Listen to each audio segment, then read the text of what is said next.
The Brothers Grimm Fairy Tales. The Golden Bird. A certain king had a beautiful garden, and in the garden stood a tree which bore golden apples. These apples were always counted, and about the time when they began to grow ripe, it was found that every night one of them was gone. The king became very angry at this, and ordered the gardener to keep watch all night under the tree. The gardener set his eldest son to watch, but about 12 o'clock he fell asleep. In the morning another of the apples sang. Then the second son was ordered to watch, and at midnight he too fell asleep, and in the morning another apple was gone. Then the third son offered to keep watch, but the gardener at first would not let him, for fear some harm should come to him. However, at last he consented, and the young man laid himself under the tree to watch. As the clock struck 12, he heard a rustling noise in the air, and a bird came flying that was of pure gold, and it was snapping at one of the apples with its beak. The gardener's son jumped up and shot an arrow at it, but the arrow did the bird no harm, only it dropped a golden feather from its tail, and then flew away. The golden feather was brought to the king in the morning, and all the council was called together. Everyone agreed that it was worth more than all the wealth of the kingdom. But the king said, "One feather is of no use to me. I must have the whole bird." Then the gardener's eldest son set out, and thought to find the golden bird very easily. And when he had gone but a little way, he came to a wood, and by the side of the wood he saw a fox sitting. So he took his bow and made ready to shoot at it. Then the fox said, "Do not shoot me, for I will give you good counsel. I know what your business is, and that you want to find the golden bird.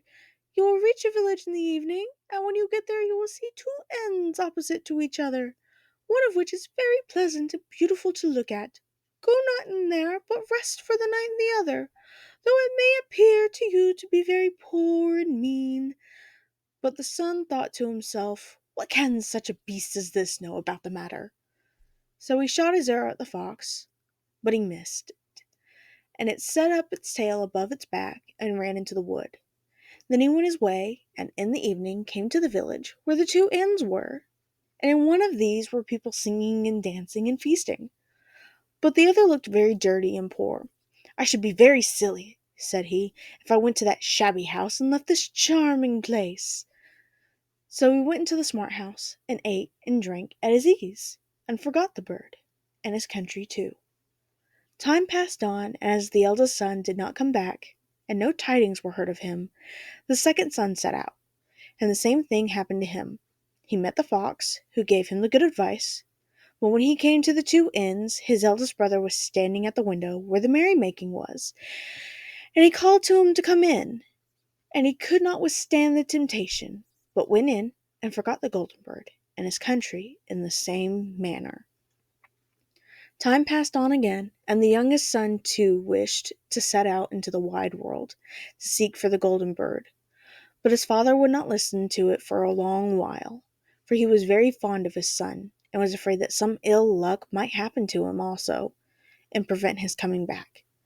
However, at last it was agreed he should go, for he would not rest at home, and as he came to the wood he met the fox, and heard the same good counsel. But he was thankful to the fox, and did not attempt his life as his brothers had done. So the fox said, "Sit upon my tail, and you will travel faster." So he sat down, and the fox began to run, and away they went over stock and stone so quick that their hair whistled in the wind. When they came to the village, the son followed the fox's counsel, and without looking about him, went to the shabby inn, and rested there all night at his ease. In the morning came the fox again, and met him as he was beginning his journey, and said, "Go straight forward till you come to a castle, before which lie a whole troop of soldiers fast asleep and snoring. Take no notice of them, but go into the castle and pass on till you come to a room where the golden bird sits in a wooden cage. Close by it stands a beautiful golden cage, but do not try to take the bird out of the shabby cage and put it into the handsome one, otherwise you will repent it." Then the fox stretched out his tail again, and the young man sat himself down, and away they went over stock and stone till their hair whistled in the wind. Before the castle gate all was as the fox had said. So the son went in and found the chamber where the golden bird hung in a wooden cage, and below stood the golden cage, and the 3 golden apples that had been lost were lying close by it. Then thought he to himself, "It will be a very droll thing to bring away such a fine bird in this shabby cage." So he opened the door and took hold of it and put it into the golden cage. But the bird set up such a loud scream that all the soldiers awoke, and they took him prisoner and carried him before the king. The next morning the court sat to judge him, and when all was heard it sentenced him to die unless he should bring the king the golden horse, which could run as swiftly as the wind, and if he did this he was to have the golden bird given him for his own. So he set out once more on his journey, sighing and in great despair, when on a sudden his friend the fox met him, and said, "You see now what has happened on account of your not listening to my counsel. I will still, however, tell you how to find the golden horse, if you will do as I bid you. You must go straight on till you come to the castle where the horse stands on it in his stall. By his side will lie the groom fast asleep and snoring. Take away the horse quietly, but be sure to put the old leathern saddle upon him, and not the golden one that is close by it." Then the son sat down on the fox's tail, and away they went over stock and stone, till their hair whistled in the wind. All went right, and the groom lay snoring with his hand upon the golden saddle. But when the son looked at the horse, he thought it a great pity to put the leathern saddle upon him. "I will give him the good one," said he. "I am sure he deserves it." As he took up the golden saddle, the groom awoke and cried out so loud that all the guards ran in and took him prisoner. And in the morning he was again brought before the court to be judged, and was sentenced to die. But it was agreed that if he could bring thither the beautiful princess, he should live, and have the bird and the horse given him for his own. Then he went his way very sorrowful, but the old fox came and said, "Why did you not listen to me? If you had, you would have carried away both the bird and the horse. Yet will I once more give you counsel. Go straight on, and in the evening you will arrive at a castle. At 12 o'clock at night the princess goes to the bathing house. Go up to her and give her a kiss, and she will let you lead her away. But take care you do not suffer her to go and take leave of her father and mother." Then the fox stretched out its tail, and so away they went over stock and stone till their hair whistled again. As they came to the castle, all was as the fox had said, and at 12 o'clock the young man met the princess going to the bath, and gave her the kiss, and she agreed to run away with him, but begged with many tears that he would let her take leave of her father. At first he refused, but she wept still more and more, and fell at his feet, till at last he consented. But the moment she came to her father's house, the guards awoke, and he was taken prisoner again. Then he was brought before the king, and the king said, "You shall never have my daughter unless in 8 days you dig away the hill that stops the view from my window." Now this hill was so big that the whole world could not take it away. And when he had worked for 7 days and had done very little, the fox came and said, "Lie down and go to sleep. I will work for you." And in the morning he awoke, and the hill was gone. So he went merrily to the king, and told him that now that it was removed he must give him the princess. Then the king was obliged to keep his word, and away went the young man and the princess. And the fox came and said to him, "We will have all 3, the princess, the horse, and the bird." "Ah," said the young man, "that would be a great thing, but how can you contrive it?" "If you will only listen," said the fox, "it can be done. When you come to the king and he asks for the beautiful princess, you must say, 'Here she is.' Then he will be very joyful, and you will mount the golden horse that they are to give you, and put out your hand to take leave of them, but shake hands with the princess last. Then lift her quickly onto the horse behind you, clap your spurs to his side, and gallop away as fast as you can." All went right.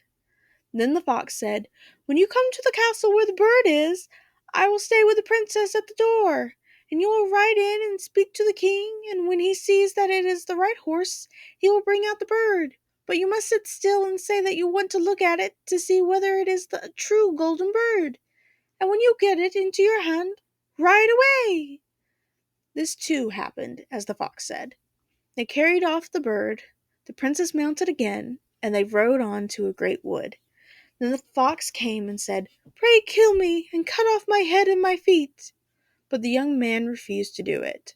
So the fox said, "I will at any rate give you good counsel. Beware of two things. Ransom no one from the gallows, and sit down by the side of no river." Then away he went. Well, thought the young man, it is no hard matter to keep that advice. He rode on with the princess till at last he came to the village where he had left his two brothers. And there he heard a great noise and uproar. And when he asked what was the matter, the people said, "Two young men are going to be hanged." As he came nearer, he saw that the two men were his brothers, who had turned robbers. So he said, "Cannot they in any way be saved?" But the people said, "No," unless he would bestow all his money upon the rascals and buy their liberty. Then he did not stay to think about the matter, but paid what was asked, and his brothers were given up and went on with him towards their home.